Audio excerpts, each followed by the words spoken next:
से मिलकर के ये मानव तन बनता है और 5 तत्वों से मिलकर ही सारे जीव बनते हैं। ध्यान दीजिए, चींटी भी 5 तत्वों से बनती है, तो हाथी भी 5 तत्वों से बनता है। क्षिति, जल, पावक, गगन, समीरा, ये 5 तत्व सभी में विराजमान है और ये 5 तत्व बाहर भी विराजमान है। लेकिन पशु में और मनुष्य में क्या अंतर है? ध्यान दीजिए, पशु में और मनुष्य में केवल एक अंतर है और कोई अंतर नहीं है। यदि पहचान करनी हो ना कि पशु में और मनुष्य में क्या अंतर है, तो एक अंतर है और कोई अंतर नहीं। अब आप समझ लेना कि आप पशु जैसे जी रहे हैं या मनुष्य जैसे जी रहे हैं। पशु खाता है, मनुष्य भी खाता है, बराबर हो गए।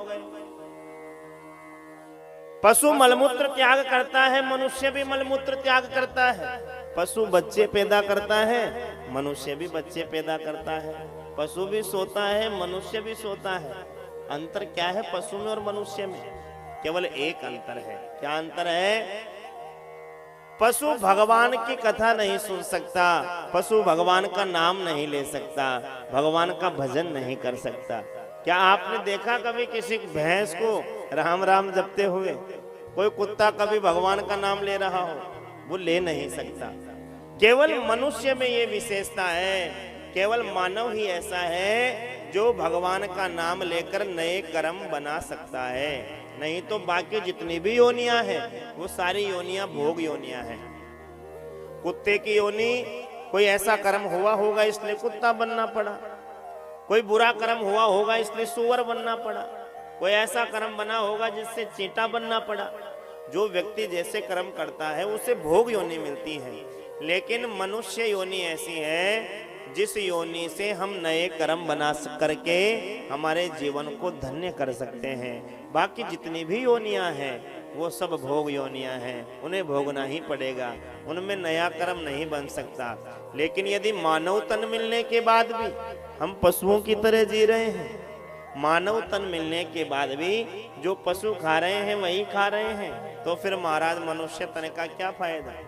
हमसे समझदार तो महाराज जानवर होता है। आप कभी किसी सिंह के पास हरी हरी घास डाल करके देखना, शेर के सामने हरी घास डालोगे तो वो कभी उसे खाएगा नहीं। क्यों नहीं खाएगा? क्योंकि वो उसका भोजन नहीं है। उसको तो महाराज आप मांस डालोगे तो मांस को ही खाएगा। लेकिन मानव ऐसा है जो जानवरों के खाने वाली चीजें उसे भी खा जाता है और जो मनुष्यों के खाने वाली चीजें उसे भी खा जाता है। ऐसा ही तो हो रहा है। आप पक्षियों में कबूतर है, कबूतर कभी भी किसी का मांस नहीं खाता है। वो महाराज कबूतर को श्रेष्ठ क्यों बताया गया है? सब संत महापुरुष क्यों कहते हैं कबूतरों को ज्वार डालो, चुगा डालो? क्यों? क्योंकि वो शाकाहारी है। वो कभी भी गंदी चीज पर अपना मुंह नहीं मारता, वो हमेशा अन्न ग्रहण करता है, अच्छी अच्छी वस्तुएं खाता है। ऐसा वर्णन है कि जिसके दांत तीखे हों, जिसके दांत तीखे हों वह मांस खाने का अधिकारी है, और जिसके दांत चौकोर हो, प्लेन हो, वो अन्न खाने का अधिकारी है।